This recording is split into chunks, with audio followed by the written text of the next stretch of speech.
Ladies and gentlemen, for the first time in 113 years, a sitting Fed chairman is under criminal investigation after defying the President of the United States. Let that sink in. Federal prosecutors have opened a criminal inquiry into Jerome Powell. Not after a market crash, not after a banking failure, not even after fraud exposed by independent journalists. No.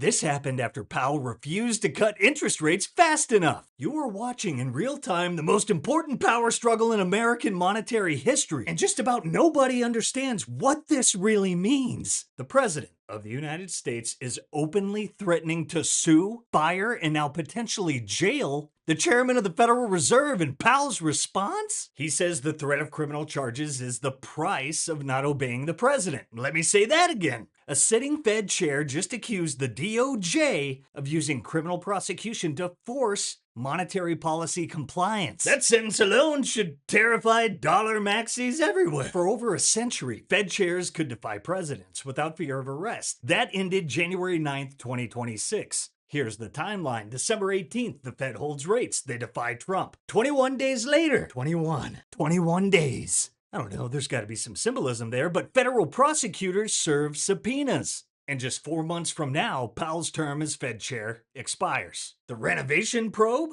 That's the pretext. The rate cuts? That's the objective. The threat of prosecution? That's the weapon. If Powell caves, rates drop to whatever the White House demands, and every future Fed chair learns the rules. If Powell resists, he's prosecuted, removed, and replaced. Either way, Federal Reserve independence is over. And here's the part that should piss off everybody. We are paying billions of dollars for an independent central bank to build itself a $3 billion apocalypse-proof palace, while telling you inflation is under control. Does that sound like confidence or preparation for doomsday? Because when central bank independence dies, something's going to replace it. And this time, it's not gold, it's not bonds, it's not legacy bank money. Bitcoin is severely underpriced for what is happening right now. The monetary system is entering the fourth turning. And when fiat power fractures, Bitcoin doesn't ask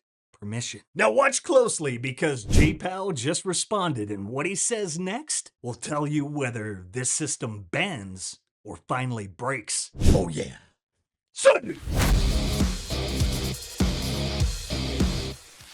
Good evening. On Friday, the Department of Justice served the Federal Reserve with grand jury subpoenas, threatening a criminal indictment related to my testimony before the Senate Banking Committee last June. That testimony concerned, in part, a multi-year project to renovate historic Federal Reserve office buildings.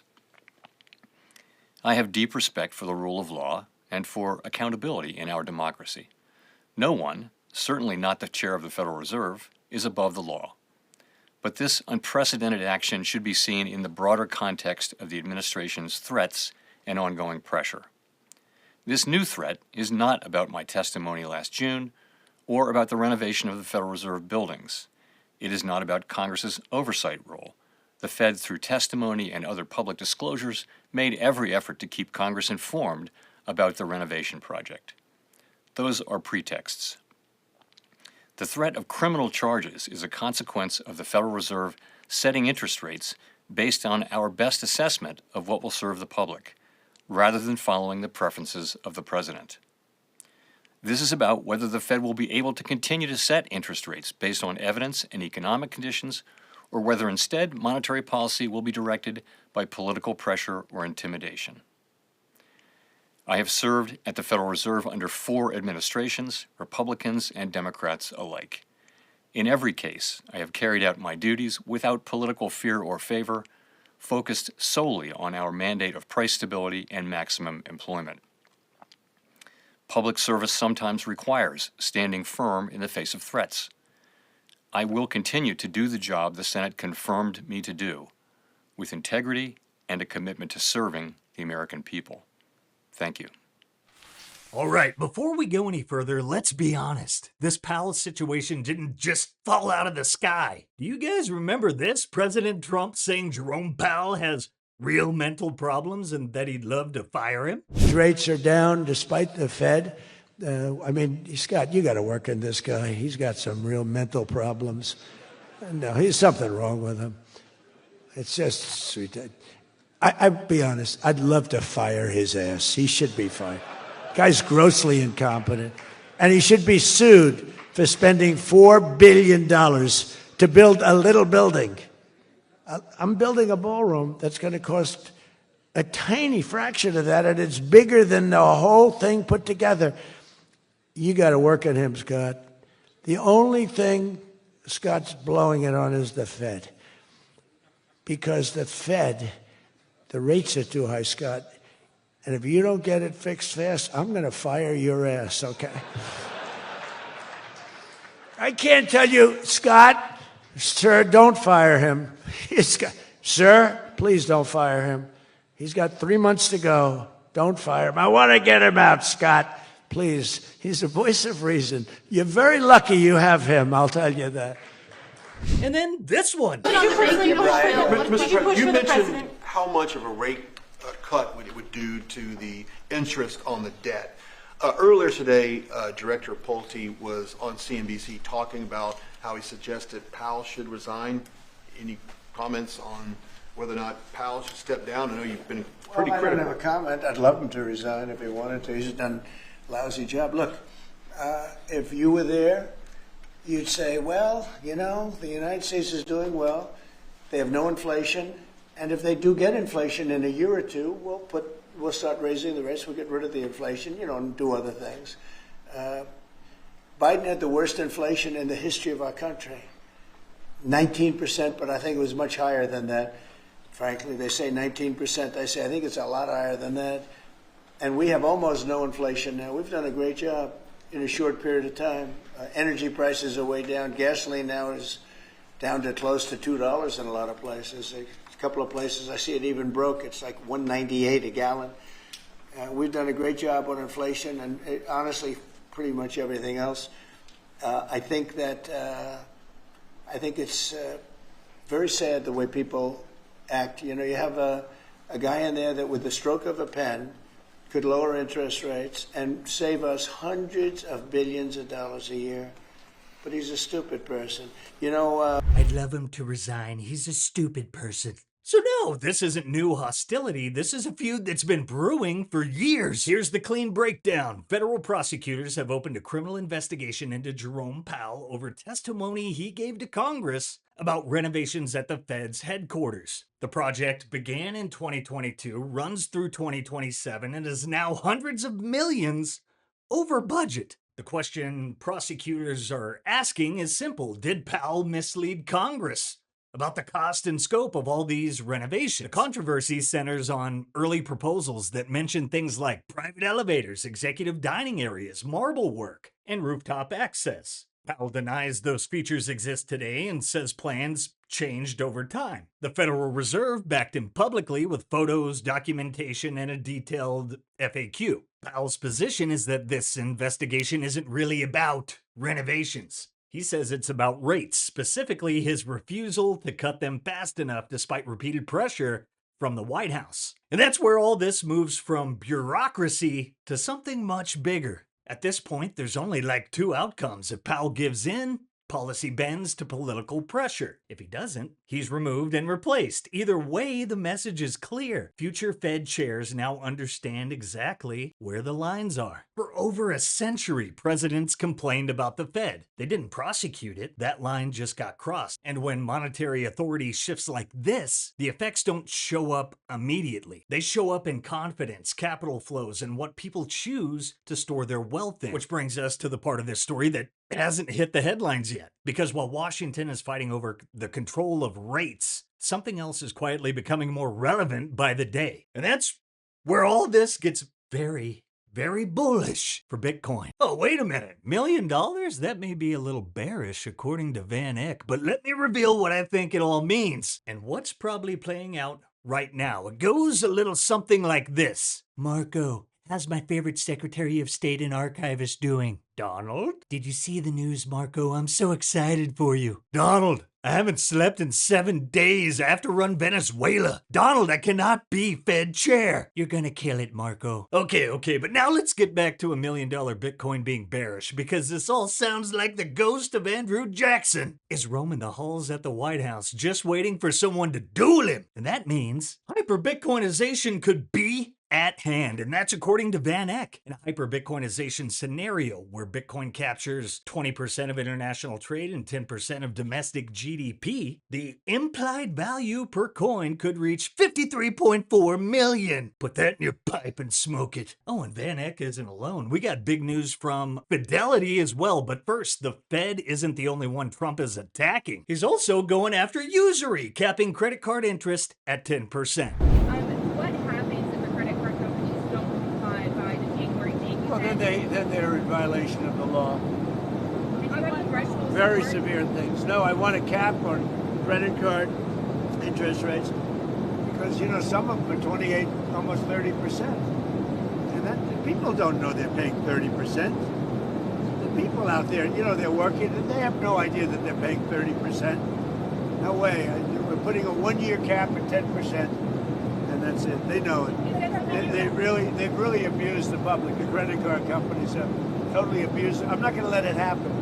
Okay, so VanEck just laid out the hyper-Bitcoinization bull case. But did Fidelity just call for a supercycle? And what the hell did Michael Saylor just do? Something massive is heading our way. We're about to bring it home. But before we do, look at our likes! 3 or 4 times, maybe. I gotta pump those numbers up. Those are rookie numbers in this racket. Let's take a moment to recognize our sponsors powering this show over at the Bitcoin Way. At the Bitcoin Way, they'll walk you through all things Bitcoin, like it's kindergarten with Satoshi. From setting up your first wallet to running your first node and so much more. No tech skills needed. The Bitcoin Way has got you covered. You want $1 million Bitcoin? Better act like it. Self-custody is not optional. That is the revolution. Schedule a free 30-minute consultation with the Bitcoin Way today using that link in the show notes. Today's show is brought to you by Ledn. If you ever need cash without selling your Bitcoin, Ledn makes that possible. The global leader in Bitcoin-backed lending, Ledn has issued over $9 billion in loans since 2018. And they have a perfect record of protecting client assets. No credit checks, funds in less than 6 hours, no monthly payments, repay whenever you want with 0 penalties, and proof of reserves reports, verified by a top accounting firm, are published every 6 months. Ledn gives Bitcoin holders a secure, transparent way to unlock liquidity without selling. Learn more at learn.ledn.io/simply. That's learn.ledn.io/simply. Fidelity? Making the case for a supercycle while Jerome Powell and the Fed are getting eviscerated?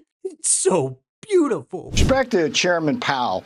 First of all, the Fed is politicized. Chairman Powell is the worst Fed chair since Arthur Burns, and he is the poster child for politicizing the Fed. The only reason why he's still there is because he papered over the fiscal irresponsibility of Joe Biden and got America into an inflation crisis that President Trump is in the process of curing. So spare me on that. But if you actually look at what he's being investigated for, I mean, look, it looks like there's like luxury elevators and dining rooms. He claims that the thing was never renovated before when in fact it was. And it's just, let's see what the investigation says. And the funny part, Powell gets up there and says it's politicized and it's the tariffs that's the problem, why the costs went up. Hey, come on, Jay. Just do your job. Since you got there, you made 3 major blunders that have cost this economy $1 trillion easily. So let's see what happens with this investigation.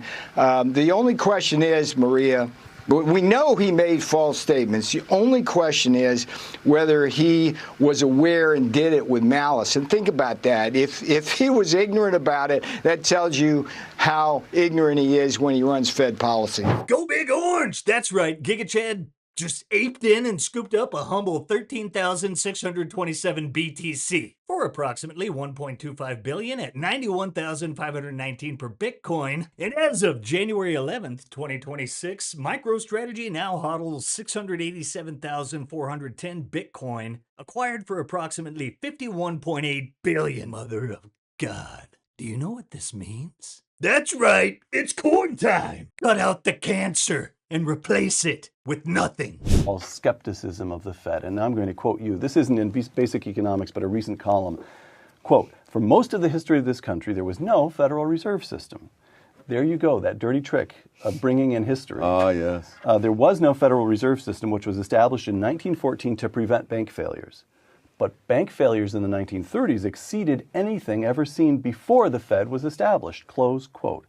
If you could, if we could make you dictator, would you abolish the Fed? Yes. You would. Yes, I mean, for the reasons I just gave, the history. There's no, the Fed represented wonderful hopes, but we've had so many programs that represented wonderful hopes that ended in disaster. I don't doubt that someone who is sufficiently scholarly could come up with examples of where the Federal Reserve made things better. But the question is, overall, what was it supposed to do? It was supposed to do not only prevent bank failures, it was supposed to prevent huge changes in the money supply, in particular, great deflations. Right. The greatest deflation in American history occurred under the Federal Reserve System. There was a crisis in 1907. J.P. Morgan, the original J.P. Morgan, called the other bankers into a room, supposedly locked the doors, and said, we got to do something or we're going to all collapse. And they did something, and they didn't all collapse. But the progressives were shocked that one man could come in and take command of the situation, and especially someone who wasn't even in the government. Right. So what would you do? You'd move us back to the gold standard, or you'd let banks issue their own currencies the way they did up through the Civil War? Say I could. Well, they weren't doing any of those things as the time the Federal Reserve was created. We were on the gold standard, though. But whether we're on or off the gold standard, that's another whole set of arguments. There's no evidence that I can see that over this vast period of time that the Federal Reserve has existed, that things on the whole have been better. The great post-World War II inflation was fed by the Federal Reserve doing exactly what they're planning to do now, namely buying up the bonds issued by the Treasury. But don't you have, I have to say, I wasn't expecting your answer to run in this direction, so I don't have follow-up questions prepared, or I may actually have to think here in real time. But don't we have the example of that period from 83 through a couple of years ago, that 25 years of economic expansion? We had only two downturns. They were both very shallow and very brief.